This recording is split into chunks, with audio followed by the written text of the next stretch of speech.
Hello and welcome back to another YouTube video, and now we're gonna solve a top k frequent element. So this is a problem that we have, and I want to present a conceptual overview so we can solve this problem first.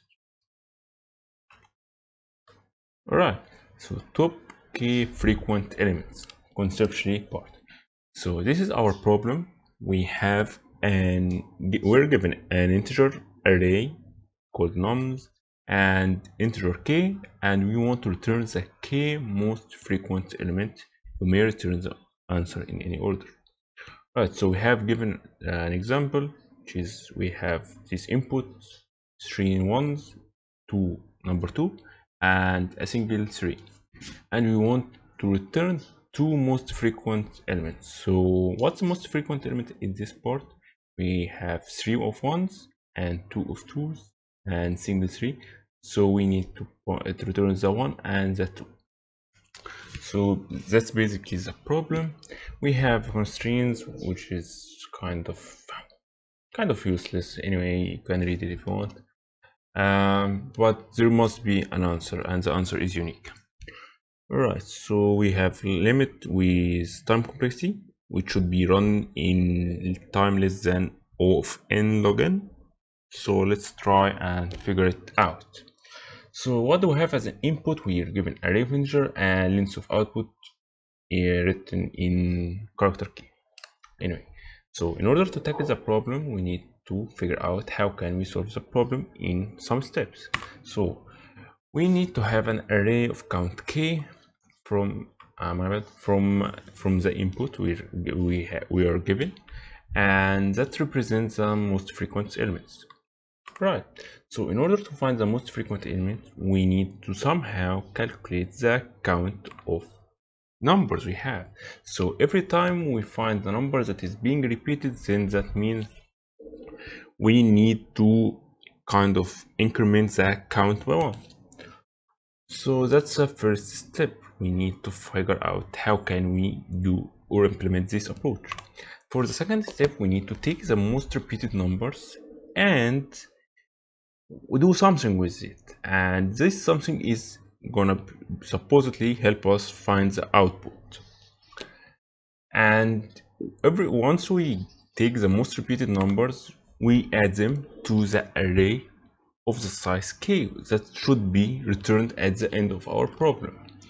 So that's basically the three main steps that we need to implement so we can solve this problem. So let's see how can we implement step 1. Find how many elements is repeated. So to find out, we need to store the elements in a way where we can keep increasing the count every time we visit the same number. So if we visited 1 3 times, every time we visit 1, we increment it by 1 to the point where we have a 3 elements, 3 as a value for that specific element.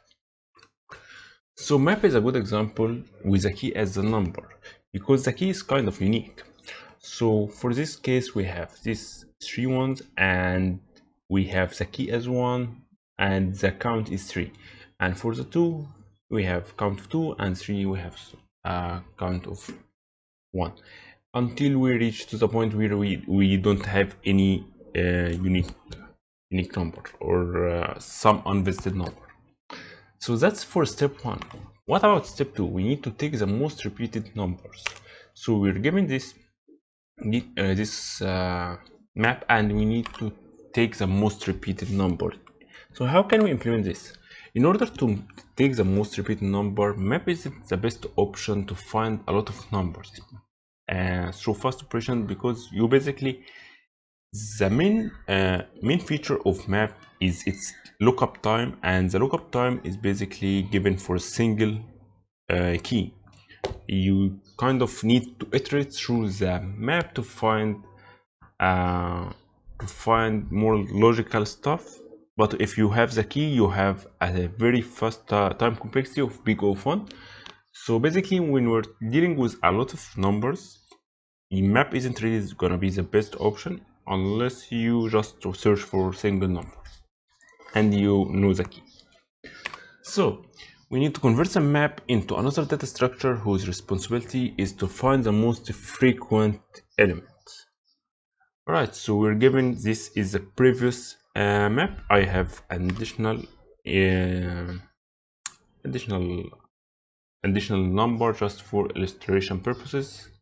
So that's just for illustration, nothing more. So how can we convert this to the other data structure, or what type of data structure we would need to use to have to kind of tackle this problem? So uh, possible data structure we can use is max heap or priority cube, because max heap kind of extracts the maximum elements that we would really need.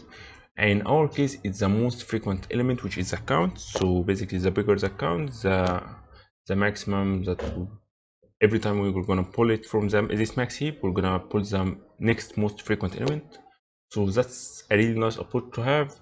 And priority queue is also kind of the same as max heap. They are very close to each other. And there is another approach with array with a specific property, and that property is gonna be the index is going to be the count, while the value at that specific index is going to be holding or containing the numbers in array as data structure. And the keys which we have here, like 1, 2, 3, these are the keys which we have, and the value is the count.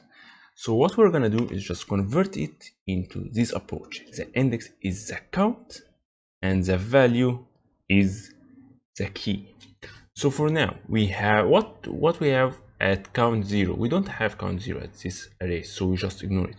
But at count 1 we have value 3. At count 2 we have a key of 2. At count 3 we have key 1 and we have a key 4. So we just add both of them into this array, and so on until we reach to the point where we are no longer have more space for the elements. And the n in our case would be the size of the input array, because that can make sure that even if everything is distinguished, we're not gonna exceed that number. So at most we're gonna have n, which is the size of the given input array. So now that's for the step 2, where now we have this array index as count, and the value is the number, is the array that contains our number. So now we need to finally add them into array of size k, which is our result. So we are now given a sorted count index array. So basically our index is must be, and it just can't be otherwise, starting from 0 and ending until n-1, given the n is the size. Moving on, so that's basically our approach. And now we need only to create a result of the array, which is the result that we want to return, and look backward until we find the result array by size of k. And let's see how can we implement it conceptually. So we're going to iterate backward until we reach to the point where we have a value which is not null. So now we have reached to the point of 3. We have two elements in this, so we're going to iterate first for the 4, and then we're going to iterate another time for this 1 within the index of 3. And then if we didn't reach to the point where we have finally collected size of k, we're gonna go visit the previous element at index 2, and so on until we reach the we find a k element in values. So that's basically the approach we're gonna implement and we're gonna solve. I hope you kind of enjoyed it, and see you in NeetCode so we can code this problem.